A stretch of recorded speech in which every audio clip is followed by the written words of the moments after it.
So Colorado, they now have 14 points on the year to start, and these guys have a ton of points as a line. Whit, you answered the question already. Is this the best line in hockey?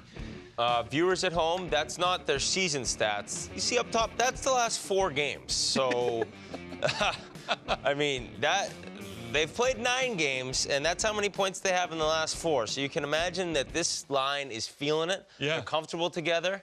Landeskog's the leader on that team. I think you know he's the captain. He's been there the longest. But McKinnon, possible MVP last year, he was right up there for it.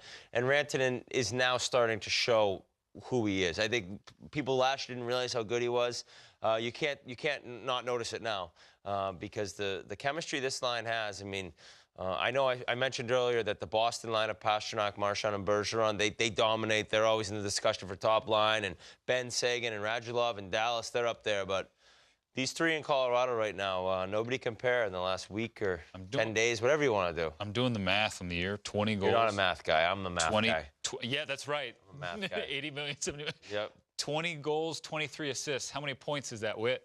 20 goals and 23 assists? Yeah. That's 43. 43 points. I'm a math guy. You wizard. Math guy. That line's buzzing. I mean, what are you going to do? I mean, McKinnon can skate. They can all skate. They're all big. They're all strong. So good luck to anyone this year. And you saw Jared Bednar say they need to be better on the road. They're doing that. So this is a team that could win the Central. I know that's kind of a dark horse pick, but they could in the best division in hockey. And you mentioned points in 9 straight games to open the year for both Rantanen and McKinnon. That ties John Michael Lyles for the franchise record. But like you said, Lyles wins game 10 coming up soon.